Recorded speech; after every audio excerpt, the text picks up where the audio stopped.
नमस्कार दोस्तों आज मैं कक्षा 12 के लिए यूपी बोर्ड एग्ज़ाम के लिए हिंदी का पेपर लेकर आया हूँ। तो समय 3 घंटे 15 मिनट है, 100 नंबर का है। निर्देश है, प्रारंभ के 15 मिनट परीक्षार्थी को प्रश्न पत्र पढ़ने के लिए निर्धारित है। और खंड क है, प्रश्न 1 का क है। पहला क्वेश्चन बहुविकल्पी है। क है, बाणभट्ट की आत्मकथा के लेखक। 4 ऑप्शन दिया है, 1 2 3 4 करके। चारों में से जो सही है आपको चुनना है। ख है, शिक्षा का उद्देश्य निबंध के लेखक हैं। इसका भी 4 ऑप्शन है, देख सकते हैं।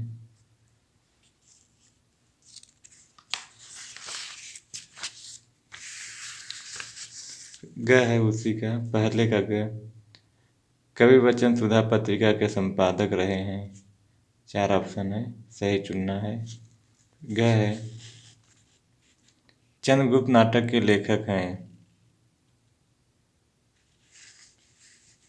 अंग है, रानी केतकी की कहानी के लेखक हैं। दूसरा क है, विनय पत्रिका के रचनाकार हैं। दूसरे ख है, कामायनी किस युग की रचना है। फिर दूसरे ग है, निम्नलिखित में से छायावादोत्तर काल के कवि हैं। घ है, हिंदी साहित्य में किस काल को श्रृंगार काल कहा जाता है। फिर अंग है, मोहन राकेश रचनाकार हैं। तो 4 ऑप्शन है, सही विकल्प को चुनना है। फिर तीसरा है, दिए गए गद्यांश पर आधारित निम्नलिखित प्रश्नों के उत्तर दीजिए। तो गद्यांश दिया है, इसी के अनुसार प्रश्न भी हैं, उत्तर इसी में से लिखना है।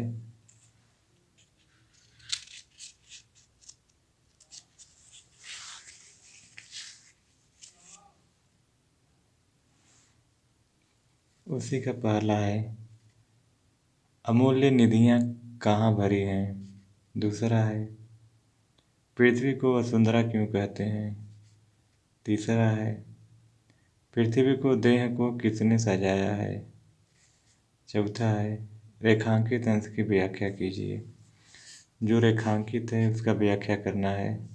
पाँचवा है, पाठ का शीर्षक और लेखक का नाम लिखिए। फिर इसी का अथवा करके दिया है, देख सकते हैं। दोनों में से एक करना है। फिर चौथा भी उसी प्रकार है, देख सकते हैं आप। चौथे का अथवा करके भी दिया है।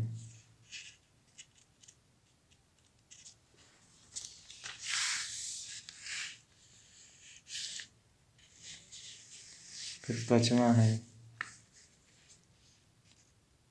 पाँचवें क है, निम्नलिखित में से किसी एक लेखक का साहित्यिक परिचय देते हुए उनकी प्रमुख रचना का उल्लेख कीजिए। तो 3 लेखक दिया है, doctor Hazari Prasad Dwivedi, Harishankar Parsai, doctor APJ Abdul Kalam. फिर उसी पाँचवें का खैद करके दिया है,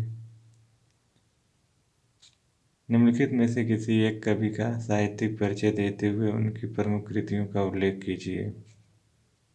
पहला है मैथिली शरण गुप्त, दूसरा है सुमित्रा नंदन पंत, तीसरा है रामधारी सिंह दिनकर। फिर छठा है, बहादुर अथवा पंचलाइट कहानी के उद्देश्य पर प्रकाश डालिए, अथवा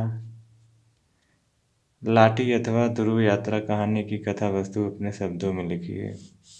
सातवां है, स्वपठित नाटक के आधार पर निम्नलिखित प्रश्नों में से किसी एक का उत्तर दीजिए।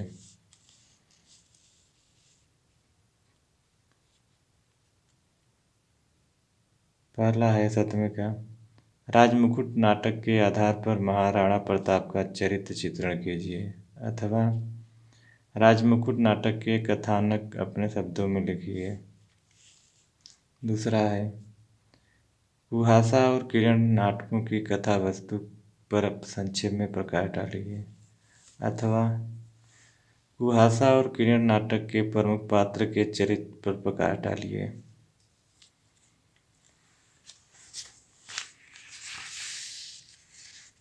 तीसरा है आन का मान नाटक की कथा वस्तु संक्षेप में लिखिए, अथवा आन का मान नाटक के आधार पर दुर्गा दास का चरित्र चित्रण कीजिए। चौथा है गरुड़ ध्वज नाटक की कथा वस्तु को संक्षेप में लिखिए, अथवा गरुड़ ध्वज नाटक के नायक का चरित्र चित्रण कीजिए। पांचवा है सूतपुत्र नाटक के कथानक का सारांश अपने शब्दों में लिखिए, अथवा सूतपुत्र नाटक के आधार पर कुंती के चरित्र पर प्रकाश डालिए। तो दोस्तों जो अथवा करके दिया है दोनों में से एक करना है। आठवां है स्वपठित खंड काव्य के आधार पर किसी एक खंड के एक प्रश्न का उत्तर दीजिए। शब्द सीमा 80 शब्द। पहला है श्रवण कुमार खंड काव्य के नायक का चरित्र चित्रण कीजिए, अथवा श्रवण कुमार खंड काव्य के आधार पर दशरथ का चरित्र चित्रण कीजिए। दूसरा है रश्मि रथी खंड काव्य की कथा वस्तु संक्षेप में लिखिए, अथवा रश्मि रथी खंड काव्य के आधार पर कर्ण का चरित्र चित्रण कीजिए। तीसरा है मुक्ति यज्ञ खंड काव्य का कथानक संक्षेप में लिखिए, अथवा मुक्ति यज्ञ खंड काव्य के नायक का चरित्र चित्रण कीजिए। चौथा है त्यागपति खंड काव्य की कथा वस्तु संक्षेप में लिखिए, अथवा त्यागपति खंड काव्य के आधार पर हर्षवर्धन का चरित्र चित्रण कीजिए। पांचवा है आलोक वृत्त की कथा वस्तु पर प्रकाश डालिए, अथवा आलोक वृत्त खंड काव्य का नायक कौन है, उसके चरित्र की विशेषताएं लिखिए। छठा है सत्य की जीत खंड काव्य के आधार पर द्रौपदी का चरित्र चित्रण कीजिए, अथवा सत्य की जीत खंड काव्य की कथा वस्तु लिखिए।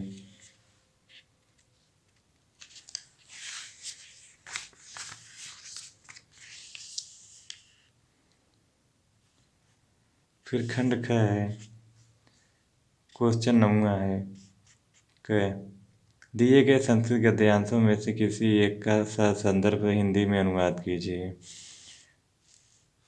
तो गद्यांश दिया है अथवा करके 2 है, दोनों में से किसी एक का संदर्भ सहित व्याख्या करना है, देख सकते हैं।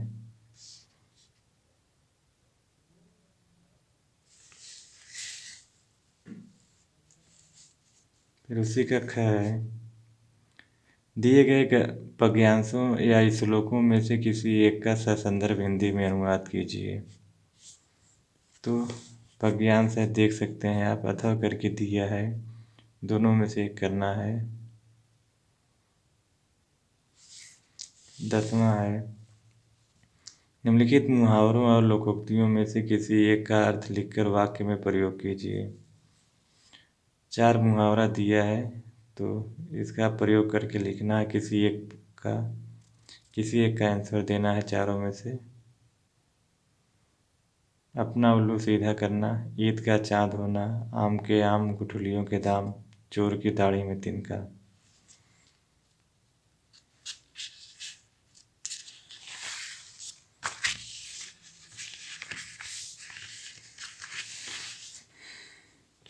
प्रश्न 11 का क है निम्नलिखित शब्दों के संधि विच्छेद के सही विकल्प का चयन कीजिए। तो क्वेश्चन 11 का क का पहला है विद्यालय का संधि विच्छेद। 4 ऑप्शन दिया है, तो सही जो है लिखना है, तो इसका हो जाएगा विद्याधन आलय। दूसरा है नायक का संधि विच्छेद है, तो इसका भी 4 ऑप्शन है, तो इसका हो जाएगा नैधनक है। तीसरा है महोत्सव का संधि विच्छेद है, तो इसका हो जाएगा महाधन उत्सव। ख है दिए गए निम्नलिखित शब्दों की विभक्ति और वचन के अनुसार चयन कीजिए। 1 है आत्मनि में वचन और विभक्ति है, तो इसका ऑप्शन नीचे दिया है, देखकर लिख सकते हैं आप। फिर उसी का दूसरा है जगत शब्द में विभक्ति और वचन है। 4 ऑप्शन है इसका भी। 12 क है। निम्नलिखित शब्द युग्मों का सही अर्थ चयन करके लिखिए। पहला है अपेक्षा उपेक्षा, तो इसका 4 ऑप्शन दिया है, सही चुनना है आपको। दूसरा है अनल और अनिल, इसका भी 4 ऑप्शन है, देख सकते हैं आप। ख है निम्नलिखित शब्दों में से किसी एक शब्द के 2 अर्थ लिखिए। तो 3 क्वेश्चन दिया है, कनक कर अंबर, किसी एक का उत्तर देना है आपको।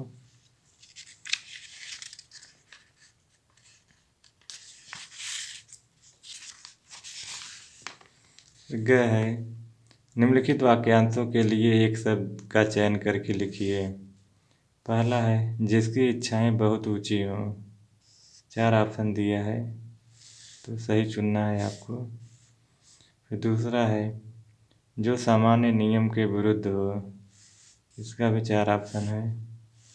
घ है निम्नलिखित में किन्हीं 2 वाक्यों को शुद्ध करके लिखिए। तो 4 क्वेश्चन दिए हैं, चारों में से 2 का उत्तर देना है। महादेवी वर्मा हिंदी की प्रसिद्ध कवियत्री थी। दूसरा है परमात्मा के अनेकों नाम है।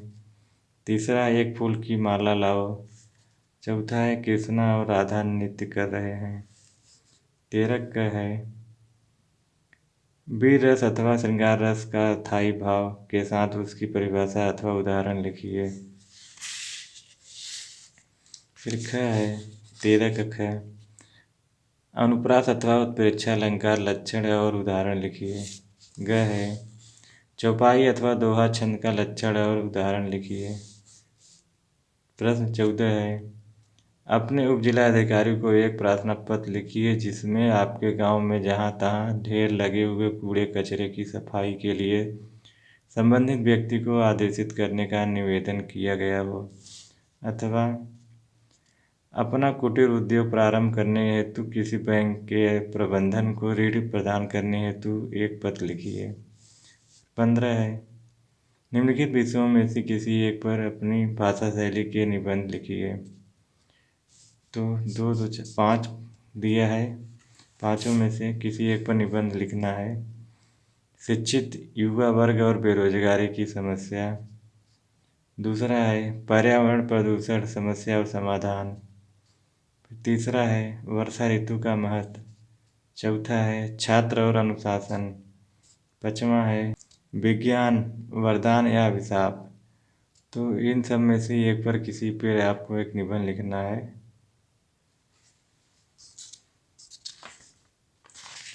तो दोस्तों यही था कक्षा 12 के लिए यूपी बोर्ड का हिंदी का पेपर। तो फिर मिलेंगे अगले वीडियो में, तब तक के लिए नमस्कार।